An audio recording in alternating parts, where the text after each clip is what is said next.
Hi everyone, welcome to the stream. My name is Miriam and I'm very excited to have with me today Roy Scott, the founder of Healthy Hip Hop. And we're going to be talking about what his life is like as an entrepreneur, what brought him to where he is on his journey today, and what he's up to. So welcome to the stream, Roy. I'm super excited to be here. Thank you very much for having me. No, absolutely. Thanks for taking the time to chat with me and everyone that may pop into the stream can comment in your questions live. We'll get them answered. And then, of course, we'll let you know where you can reach out to Roy if you have other questions, if you're watching this recording back later. So Roy and I, we met on Clubhouse, correct? Yep, absolutely. Yeah. How are you liking that platform? It's been pretty good so far. I mean, as far as like on my entrepreneurial kind of focus, it's been helping me get connected with individuals like yourself. I've been pitching my business and kind of using it more for networking purposes. And I think their timing was good, obviously, with pretty much everything being virtual and also everybody being zoomed out. So it's only audio. So I've been enjoying it so far. I don't use it probably as much as I should, but I've been using it pretty frequently. Yeah, I have been using it a lot myself, probably a little too much, to be honest with you. But where are you located in the world? I'm in Atlanta, Georgia. Nice. That's a perfect place for the type of project you're working on. That's such an entertainment capital. Absolutely. Yeah, especially. So I'm originally from Kansas City, Missouri, and started the business there. Grown it quite a bit, did some work in St. Louis, and then ultimately knew I had to get to Atlanta because, like you said, not only entertainment, but also what we're doing in the hip hop space. Hip hop is thriving, the hip hop community is thriving in Atlanta, so we knew we had to get here. Right. So when did you make the move to Atlanta? So last year, after we finished up the TechStars program, so we got accepted into the TechStars Social Impact Accelerator in Atlanta last year, and then afterwards, we made the move. Okay, cool. That's amazing. Congratulations. I hear really good things about TechStars. Absolutely. Now, TechStars is incredible. It's just, first of all, it's it's like validation for startup tech companies. You do get some small investment. And then more importantly is a network, really getting connected into their ecosystem. And then also just that 3 months of just kind of a crash course of, get as much as you can, as done as you can in that 3 months and preparing you to raise follow-on capital and really take your company to the next level. Right. So let's go back to kind of the beginning of Roy. Tell me a little bit about what your life has been like growing up in Kansas, and then bring me all the way up to speed to when you were, just give me some highlights of your life. Yeah, absolutely. So I'll kind of give you the background story of Healthy Hip Hop, why it's so important to me and kind of how it started and how that's really driven the direction and ignited the passion of, in my life. So I was the kid who was really influenced by hip hop music and culture, and I didn't have a lot of guidance around me. I didn't understand the importance of education. And so after I graduated high school, I decided instead of going to college that I was going to be a rapper. And so, a lot of my guys, they were producing. I actually dropped my first album right after I came out of high school in '99. I'm aging myself here. But put out my first album, decided I was going to be in the streets rapping and trying to pursue this rap career. And so anyway, got some, traction doing that, got a really strong following in the Kansas City and the regional area and even some stuff nationally. But everything changed, had my light bulb moment when I was picking up my son, Justice, from school. He was like 4 years old at the time. And I picked him up from school and I noticed him repeating my music word for word. And so, those lyrics were promoting drugs, violence, misogyny. And that was just my light bulb moment that I couldn't be this kind of influence on my son or anybody else for that matter. And I also reflected on how influential music and hip hop culture was on me. And that's what inspired me to create a positive alternative, and Healthy Hip Hop was born. And essentially with Healthy Hip Hop, what we do is, take the urban hip hop beat and then put a positive message over for kids that focuses around education, health, and wellness. And so when I first started, it was just the music. So you can imagine the transition. I'm going from doing gangster rap to doing kids music. So it was quite the learning curve, and even the change of lifestyle, really focusing on my family, focusing on doing what's right by my wife and kids, and building a business, for us, for our family legacy. And so started with just the music, really started picking up some steam, because that was kind of our value proposition, is our music, even though it was kids music, it sounded relevant to what was on the radio or what they was playing on the streets. It was relevant with the culture. So usually when we think about kids music, it's a little bit watered down, but not healthy hip hop. Like it's still, the beat hit just as hard, but it was wheels on the bus. And so, so started with the music, but big picture, the goal was to become an iconic children's brand. And I was like, okay, now we're going to kind of diversify what we're doing. So it merged into live events. So we did over 1,500 live events, reaching hundreds of thousands of children. We put together a kids television pilot. We started developing some curriculum, merchandise, etc. And so that's when we kind of made the transition of being just more than just producing music. Now we're going to be this iconic children's brand. And during that process, and a very important part of our story, we had got selected to pitch on season 7 of Shark Tank. And we had a whole different business model at that time. And I'll fast forward, give you the quick version. We successfully closed a deal with Kevin O'Leary, Mr. Wonderful. It was a $500,000 deal.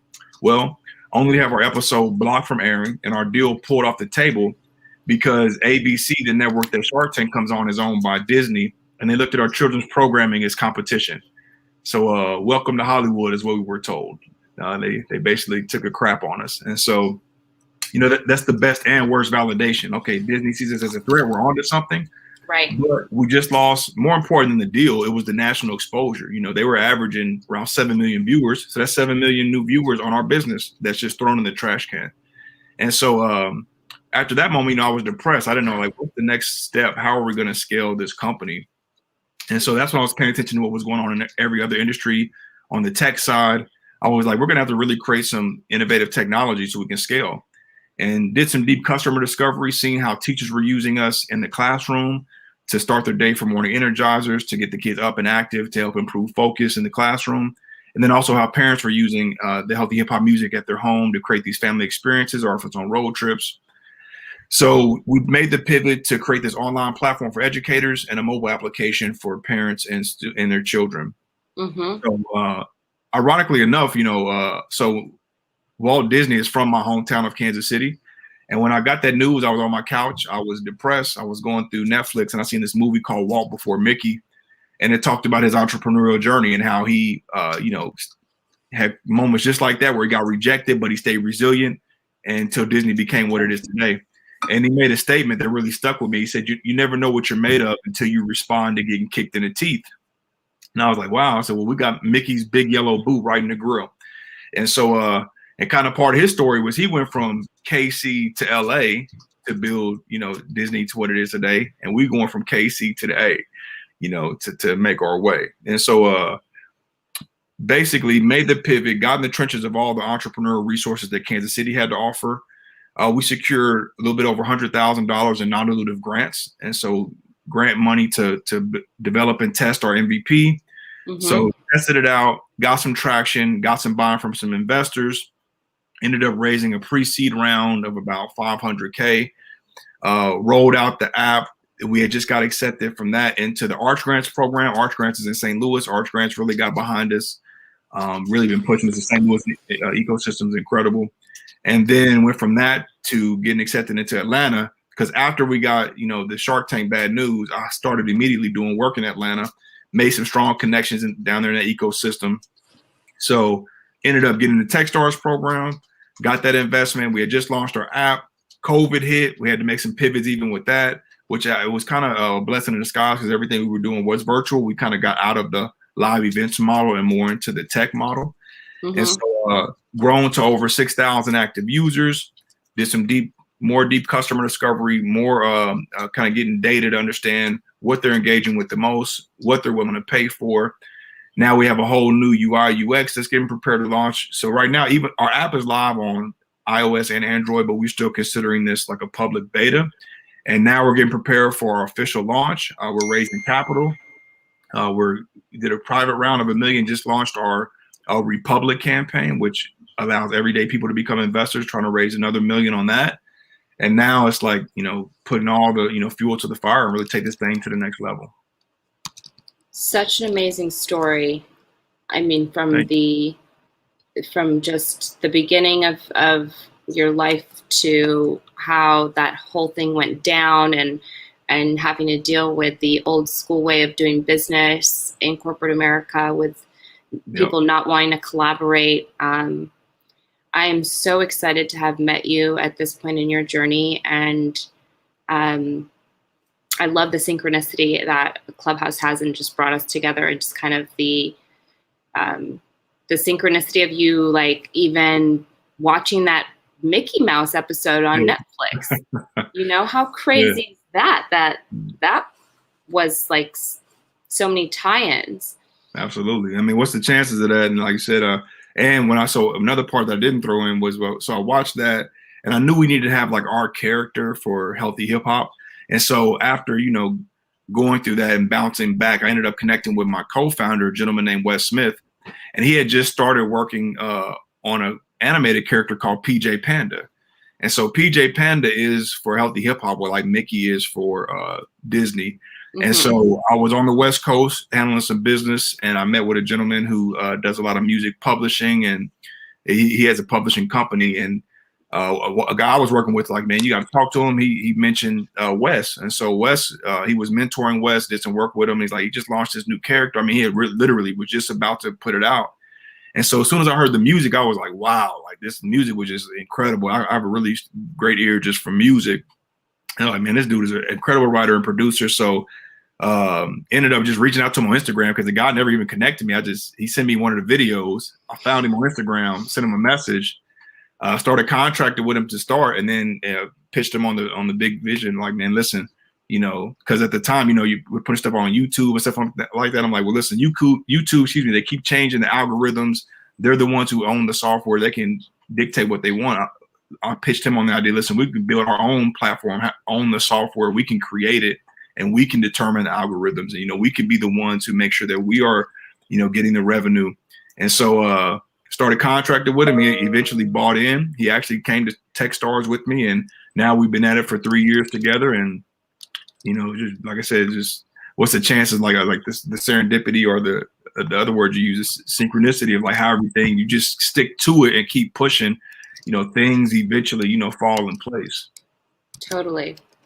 And so I'm going to throw the link up here for people that are interested in getting in on this clearly, to me, good investment on Republic right now. For those that are watching and don't know, Republic is a crowdfunding platform for individuals. So you can go in there and get the same benefits that an institutional investor would get if they were going to invest in a startup with as little as $100.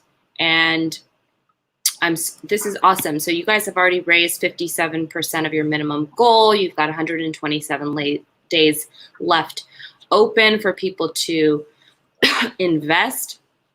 This looks like a really good investment to me. I mean, obviously, I'm not a financial expert. I don't even know if I'm allowed to legally say that. But I encourage everyone to go onto Republic right now and invest in healthy hip hop for sure. I'm sure that is going to return on your money. Let me ask you, so what was your rapper name? Mac James with 2 C's, MACC James. That was James. And what? Yeah. Why did you name your son? Yes. Justice. Yeah, so I got that actually out the Bible, and it's spelled Justus. And really kind of part of my story too. I don't really get too into my spiritual side, but definitely it was a God thing, like how everything transitioned and shifted for me. It was just God moving in my life, and how He used my son to really, open my eyes and make that change. And so, yeah, his name came out of the Bible. Acts And it's Acts 1:2-3, Acts 1 verse 23. So also, what's the chance of the Acts 1:2-3? That's where you'll find justice. Yeah. And I had no idea that hip hop was a web domain Hip thing. hop extension, yeah. Yeah. Do you know who owns that by chance? Well, they usually put out new like extensions. They're actually changing some stuff now. I've been doing some research where you can actually even create your own extensions. That's coming up. How they're more kind of making that open to the public. But it was just .hip hop. I was healthyhiphop.com was actually owned by someone else who I'm kind of still fighting to this day, who refused to give it up. And so I was searching for different names, and it's a healthy.hip hop. And I was like, hey, that that works for me. It was kind of an innovative, thing too. It was a new extension that a lot of people just weren't familiar with. So Yep. I went and grabbed it. Mm-hmm. Yeah, these new extensions. I mean, first of all, to get an extension to own it, that alone is like a complex game and web, and you got to have a ton of money. It's crazy. Yeah, well, it just depends. Sometimes, I mean, some of it just depends on what they determine to be like a premium domain. Because certain domains you can own them for, it's not as expensive. But if it's a premium domain, it can get very pricey. Right, but to own the extension, like we just had a founder in Florida, they own .club. So but they had to go through and spend millions of dollars to own that extension .club. And now anyone who buys a .club extension, obviously pays money to them. And I got it. Okay, I got you. Yep. And they were bought by GoDaddy recently. Wow. Yeah, because everyone started hopping on the .club domains because of Clubhouse. Yeah. Everyone wanted the .club domains, so it's kind of crazy. But let me ask you, because back then, Disney obviously were not on the collaboration train, which is awful. And I'm sure now that it's become really trendy to support underrepresented founders, Black-owned businesses, things of that nature, if this got around to them, they would probably be singing a different tune. Would you be open to, if Disney came to you and they're like, look, we would love to air that episode. We apologize for blocking you before. We want to support you. Here's a check potentially. Like, would you welcome them with open arms? What would be your response to something like that? Yeah, I would absolutely be open to it because, as I look back, it was definitely business, not personal, so that they essentially were going to be breaking us, giving us the stage. And I think it was also how the deal was structured. So when Mr. Wonderful made the deal, it was $500,000 for 50% of just our kids' television program. And it was contingent upon him walking into a network and getting it picked up. And he knew, like we knew, that once the episode aired, it was going to get picked up for sure. So, but saying all that to say, yeah. So now, as a businessman and going through everything that I've learned, because it really forced me to grow and learn. Even though at the time, it definitely hurt and I was devastated, but it forced me to, really pivot and learn how am I going to build a business. So now coming back to the table, the way I'm looking at it is, as we continue to pick up steam, as we continue to bring on users, paid users, close more investment, I can see Disney coming back with an acquisition check. So of course I would be open to that. Or if it's an investment, or if they, any of that, I would definitely be open to it. Cool. So where are you finding these all-star kids? I'm like here on your site. Let's pull this up. Look at these kids doing these dance. Who are these kids? Is one of these your son? Well, yeah. So my son is in the red. I'm already putting him in the work, and that's my daughter on the other side, on both sides. So I'm already putting in the work early. I love it. Yep. But yeah, so we have a crew of dancers. That right there is the Cupcakes. So the Cupcakes are out of LA, and I work closely with their basically the individual who founded the Cupcakes. Her name is Talia Ramos. and she has a crew of just incredible dancers. So I've been working with her to like get some more of this kind of guided dance content, and so that's PJ Panda there. And so working with them, but also working with a handful of other, like I said, I got my kids doing some work. So we've really kind of put together a nice system where it's really, diverse and culturally competent, and to where, the representation is there, but the quality of the content, the music, and also the dance is just, we're making sure we want to keep it at a high industry standard. So, okay, so it's now I'm seeing create custom videos. Are we talking like TikTok-esque? TikTok-esque, absolutely. That's So what's up. so within the app, what you can do, and that was another thing that was actually inspired by my daughter. She just turned 13, but she loves TikTok, and so the thing was, it was still social media, so anybody can access her. She was exposed to some of the wrong content, and so basically within our app, kids can create these TikTok style videos, but it's in what we call our safe circle technology. So not everybody has access to your kids. Yeah. So now when they create and publish and share it, it only goes to their safe circle of family, friends, and educators. Oh my God, I love this so much. Oh my God, I'm obsessed. Okay. I'm loving this. So it's in the schools, the parents can use it. It's app for Android and iPhone. Correct. Who is on your board of advisors or directors and such? So right now, our board of advisors is a gentleman named Davion Ross. He's from my hometown of Kansas City. Super connected in the tech space and also in the sports space. Andrew McConnell, and also Christy Brown. And so those are our official advisors. We do on the advisory board, but I do have some other mentors that we're working with. But right now, like you said, we're just trying to build the team out solid so we can get the right people behind this so we can really take it to the next level. Well, I would like to offer any type of support that I can to you, humbly, of course. I'm super aligned with everything that you're doing with my work. Now that I'm seeing all of the things that you're up to, even my next book is a movement and gratitude book for kids. Wow. So I'm just so happy that we met. Have you done Product Hunt yet? I have not done Product Hunt. Are you guys going to do it? I'm taking a note of that now. I'm not sure what Product Hunt is. Okay, Product Hunt is a online community for makers, investors, and the media who go there to discover the hottest new products in tech every day. So like within a 24-hour period, new products get hunted, and then they get feedback from the community. They get reviews and things. And if you do well, like in the top 5 products of that day, then you get featured through Product Hunt on all of their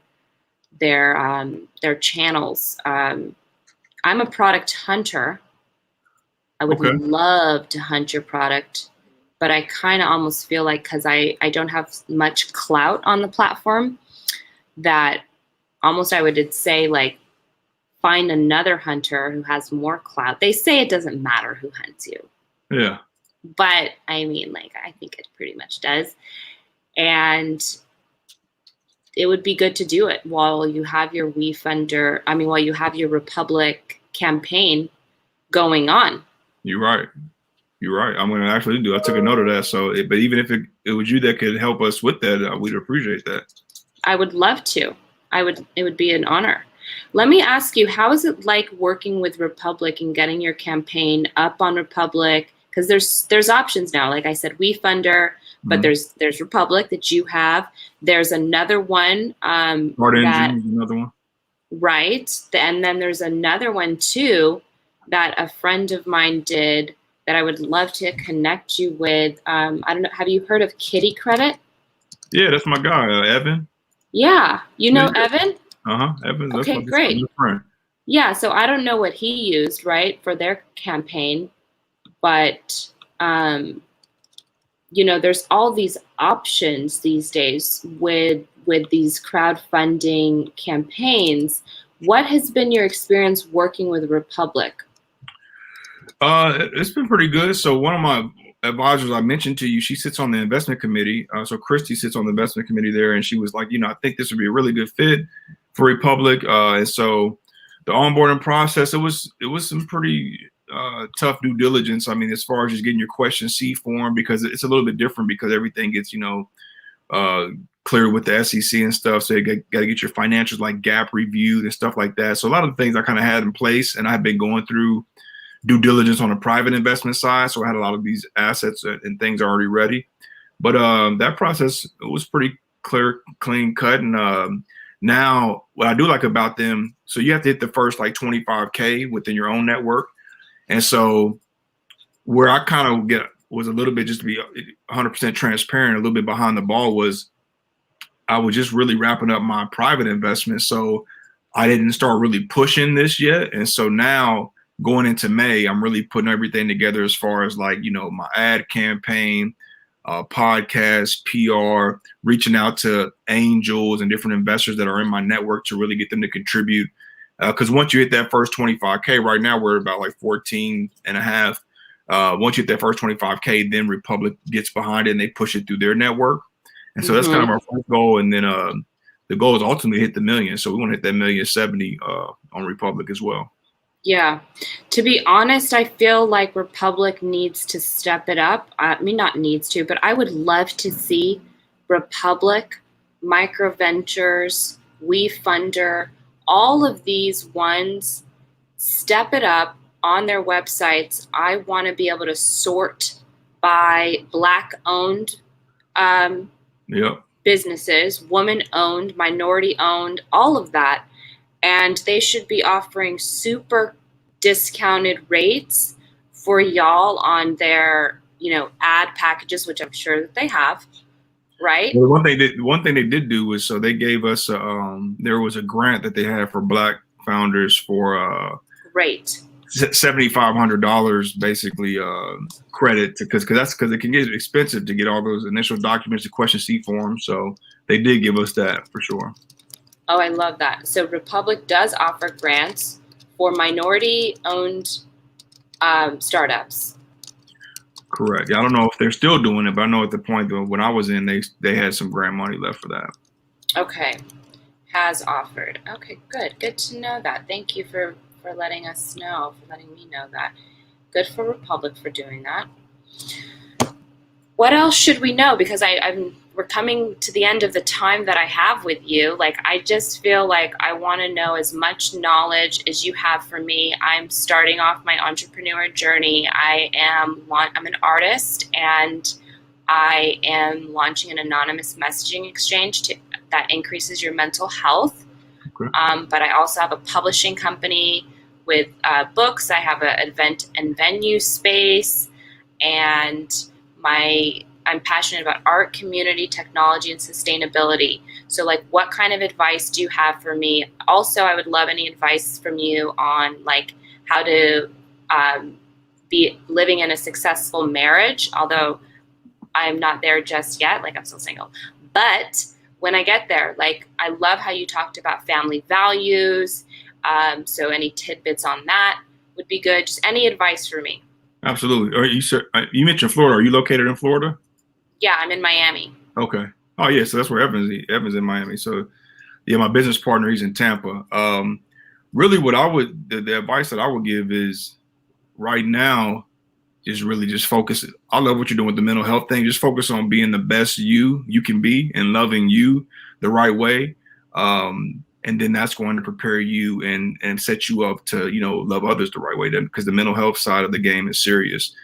Because once you get into a marriage, it becomes, it's like a business, right? So you're making it's a business deal. You're coming together as one with another person, and you have to really be able to compromise, sacrifice, know how to lead, know how to follow. So I would say at the start, just focus on loving you the best way you can. And then, I'm more a spiritual person too. I believe that things will align and the right person will come and you'll know it, because you're going to be loving yourself at such a high level. You're just not going to accept certain things. You know what I'm saying? It's just like, I'm not going for that. Yeah. And I think, yes. And then on the business side, I would just say, continue to do what you're doing. Really I know it's been hard with COVID, but just get as connected as you can with the ecosystem, because there's a lot of opportunities now, especially for women founders, which, you know, as we know, historically has not been there. And what I've seen, just to be 100% honest with you, like, because there's been a lot of attention now for Black and brown founders and for women founders. But just be honest with you, a lot of it is smoke and mirrors. But there is some out there. So it's at least the conversations happen as things are starting to change. So I would just say get as entrenched as you can. Matter of fact, like Max, do you know Max with I can't think of the name of the company. Caribou. Caribou, yeah. Yes. I'm sure if you've been on Clubhouse, you've probably seen her on there, because I know she's on Clubhouse quite a bit. I mean, connecting with folks in the ecosystem and just really like building those friendships and relationships and trying to get as much knowledge from them as you can. Go after as much non-dilutive funding as you can. There's a whole bunch of grants out there right now for women founders. I would be applying for those. Like when I was going for grants, like I told you, I got that 100K in grants. I was probably applying for like, you know, 30 to 50 things a year, you know, maybe getting 2 or 3. So, you know, so apply for as many grants as you can to get that non-dilutive money, so you don't have to give up any equity in your company. Mm-hmm. And that would kind of be my advice: just focus on that and just keep pushing and just never give up. I won't. Thank you so much. What a fantastic note to end on. I appreciate your time today, Roy. I wish you the best of luck. I hope your family stays healthy, happy, and well. And just keep me in the loop of everything that you're up to in any way I can support. I am here. Absolutely. Will do. Thank you so much again for having me. Thank you. All right. Bye.